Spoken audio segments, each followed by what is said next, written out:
Assalamualaikum warahmatullahi wabarakatuh. Berjumpa lagi dengan channel saya Rudy Bambu Forest. Di sini kami sedang dapat kunjungan dari mahasiswa Fakultas Keguruan dan Ilmu Pendidikan Universitas Islam Jember yang sedang melakukan field trip atau wisata edukasi yang ada di wisata alam hutan bambu. Dan di sini kita lihat bersama ada banyak mahasiswa dan mahasiswi yang kurang lebih 100 mahasiswa dan mahasiswi yang bergabung di biosfer. Dan ini Bapak Agus Wijaya yang menjelaskan tentang gimana wisata alam hutan bambu itu. Kalau menurut saya itu masih sakral, ada keanehan. Karena apa? Karena sejak zaman dahulu ya, yang saya sampaikan tadi, mulai tahun 1930 yang adanya hutan bambu ini mulai dilestarikan. Monyet hutan bambu ini juga sudah ada, tapi jumlahnya tidak pernah bertambah dan tidak pernah berkurang. Sekitar 300-an. Nah, jumlahnya tidak bertambah dan tidak berkurang. Padahal mereka berkembang biak. Kalau pas musim perkembangbiakan monyet itu ada sekitar puluhan itu yang menggendong anak. Puluhan yang menggendong anaknya. Tetapi jumlah daripada monyetnya penghuni hutan bambu ini tidak pernah bertambah. Sekitar 300-an. Dan anehnya lagi saya sampaikan, masyarakat yang ada di sekitar hutan bambu ini yang menemukan tulang belulang atau bangkainya yang ada di hutan bambu ini. Bangkai daripada monyet, tulang belulang atau apa ya, monyet yang ada di hutan bambu tidak pernah sama sekali. Itu termasuk keanehan juga. Dan di samping itu di hutan bambu ini juga ada hewan yang disakralkan, yaitu uling. Hewan uling adalah penghuni sumber mata air hutan bambu. Uling itu tahu uling ya, moa, belut besar ya, kayak gitu. Dan besarnya bisa sebesar bak-bak ini. Ini ular.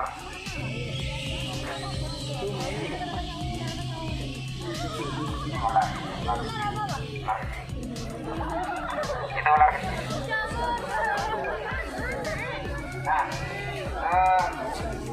moa itu hanya bisa keluar, uling itu hanya bisa keluar ketika ada ritual.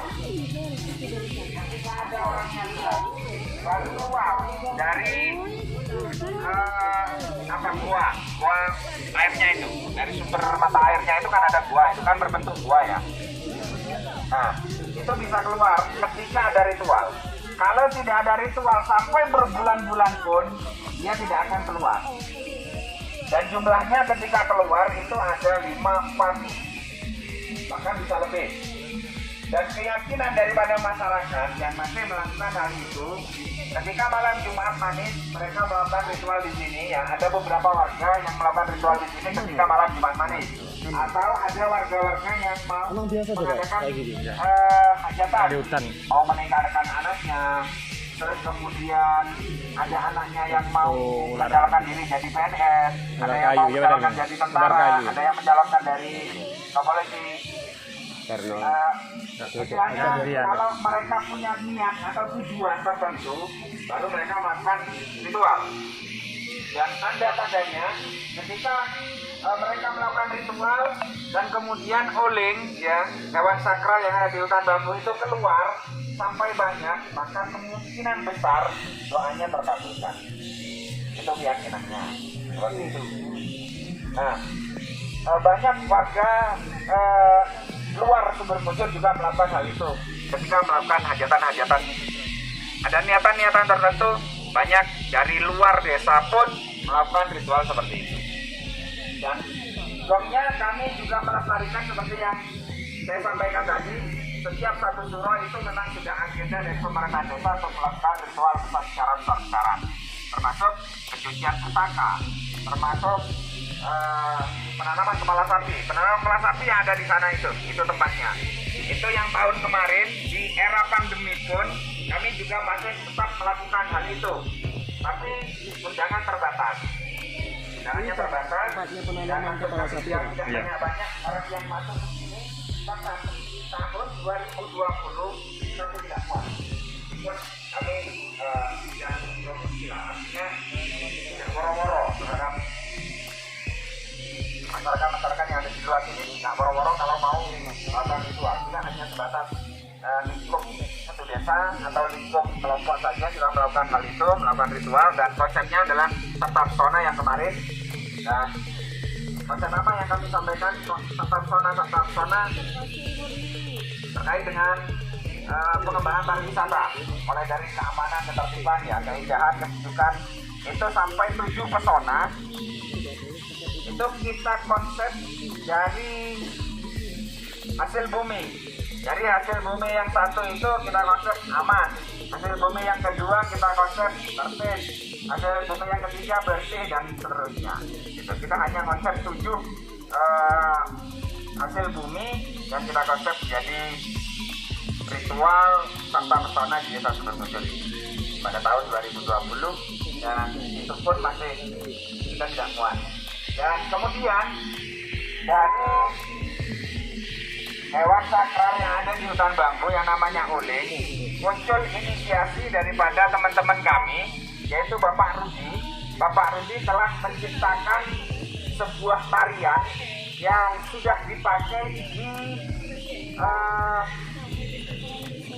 sanggar tari di Lumajang, dan itu sudah dibawa ke festival 5 gunung yang ada di Magelang.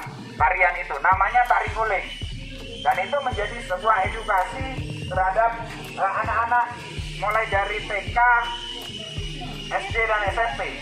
Dan setiap hari Minggu di sini kita melakukan pembelajaran tari seperti itu. Dan salah satunya di situ adalah ada tarian khas Desa Sumbermuncul yang namanya tari uling.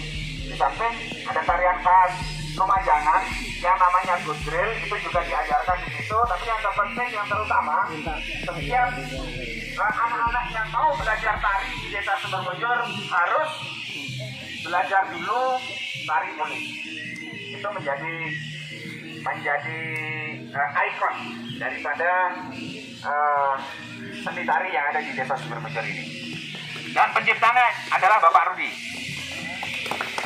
Dan rencananya mau kami patenkan agar tidak ada yang menjiplak. Tari uling berikut dengan gerakan-gerakannya mau dipatenkan, sehingga dari sanggar-sanggar yang lain nanti tidak menjiplak, mulai dari musik dan gerakan-gerakannya. Dan sebenarnya Pak Rudi sudah menciptakan dua seni tari yang namanya tari bambu. Tari bambu juga sudah diciptakan oleh Bapak Rudi, tetapi tidak tidak sebagus tari uling. Tari uling sudah diakui di Kabupaten Lumajang, terutama di sanggar-sanggar tari yang ada di Kabupaten Lumajang. Bahkan ada beberapa sanggar yang sudah membawa ke kegiatan festival 5 gunung yang ada di Magelang setiap tahun. Oke, ada yang mau tanya-tanya terkait dengan hutan bambu, apa yang ada di hutan bambu, bagaimana keberadaan hutan bambu ini yang mungkin masih belum kami sampaikan mulai dari tadi sampai detik ini, bisa ditanyakan oleh adik-adik.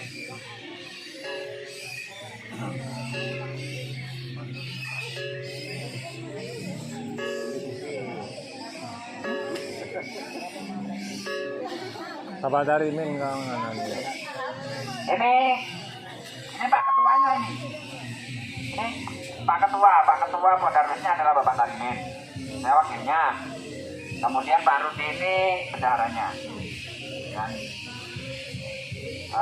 yang ketiga ini lah yang mengelola kawasan hutan bambu sedemikian rupa sehingga banyak orang yang mengenal, banyak orang yang mau datang ke sini.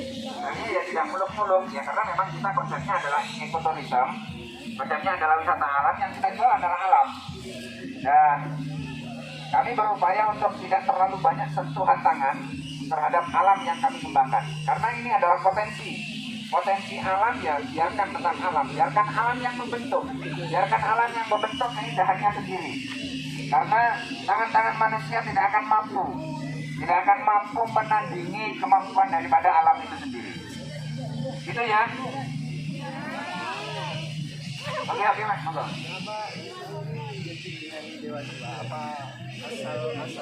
Kenapa ada patung Dewa Siwa? Ya. Nah, sebenarnya tidak ada hubungannya dengan sejarah-sejarah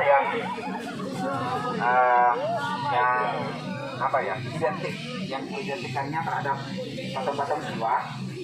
Kenapa tiba-tiba kita punya inisiasi untuk menaruh patung Siwa di sini? Karena kita membaca sejarah bahwa dahulu ya, Pulau Jawa ini terombang-ambing. Pulau Jawa ini terombang-ambing seperti perahu, katanya.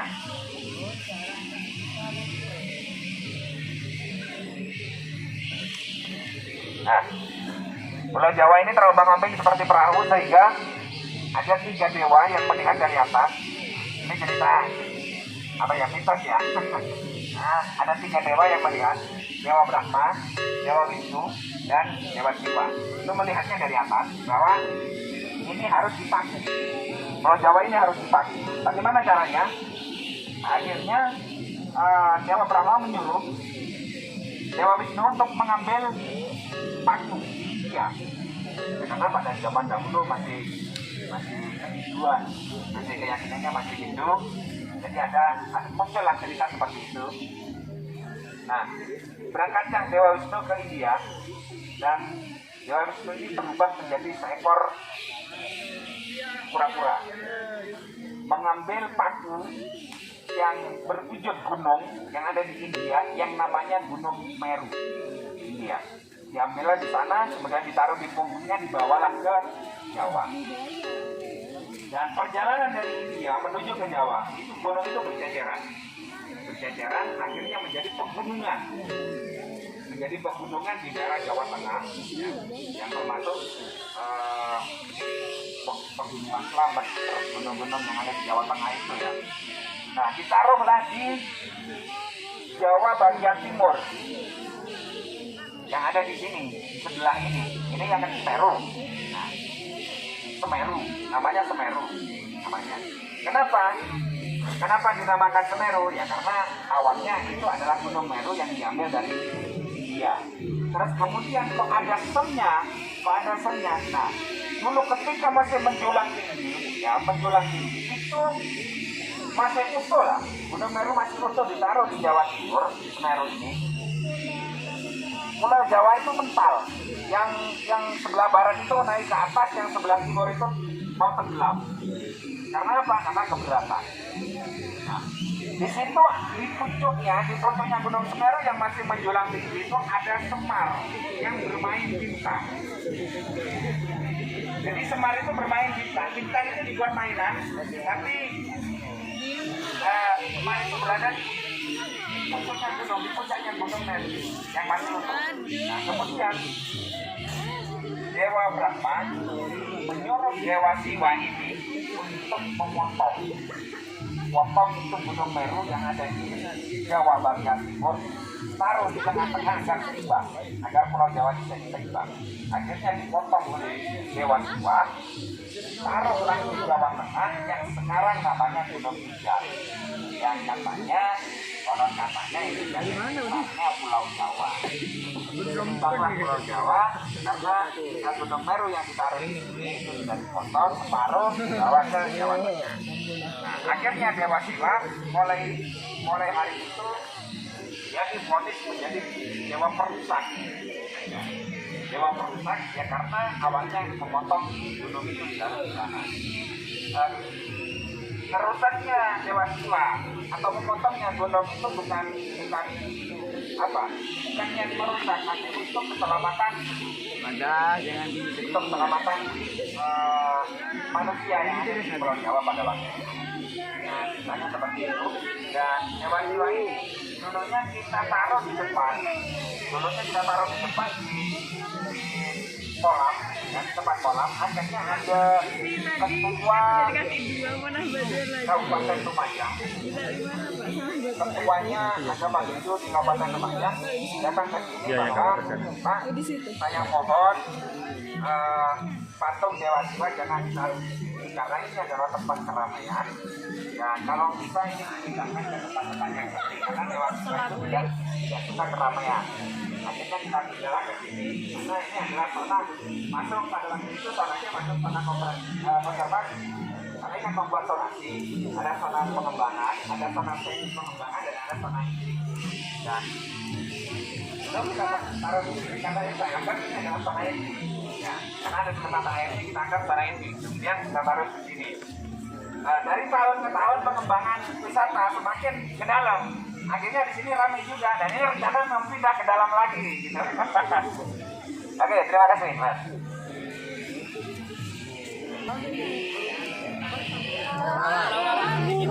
Tempat ini kan dengan bertambahnya tahun kan semakin bising, semakin banyak keramaian. Dari pihak pengelola sini, ketika kelelawar ini nanti hilang, itu bagaimana, Pak? Oke, terima kasih. Saya tahu memang ketika kelelawar ini di daerah sini sudah bising, maka dia akan migrasi. Itu dari dahulu ketika ada kebisingan yang membuat mereka tidak nyaman, ya karena memang istirahatnya kan siang hari. Ketika dia siang hari ada kebisingan dan sebagainya yang mengganggu peristirahatan dia akan migrasi, akan terbang. Dan itu sejak dahulu sudah seperti itu. Selain ketika di desa Sumbermojo sudah tidak ada musim apa-apa lagi, musim buah dan sebagainya, dia juga akan migrasi beberapa bulan. Sampai di sini ada musim buah, ada musim makanan yang bisa dimakan oleh kelelawar ini. Dan upaya kami untuk tetap melestarikan ini, kami tidak banyak yang bisa kami upayakan ya untuk mempertahankan ini karena dia adalah terbang. Kami tidak bisa mengupayakan semaksimal mungkin. Nah, kami hanya bisa menyampaikan kepada para pengunjung bahwa ketika ada di daerah sini yang ada di bawahnya tempat kelelawar beristirahat, mohon untuk tidak melakukan kebisingan atau membunyikan bunyi-bunyian yang sekiranya bisa menggugah istirahatnya kelelawar itu. Hanya itu yang bisa kami sampaikan kepada para pengunjung.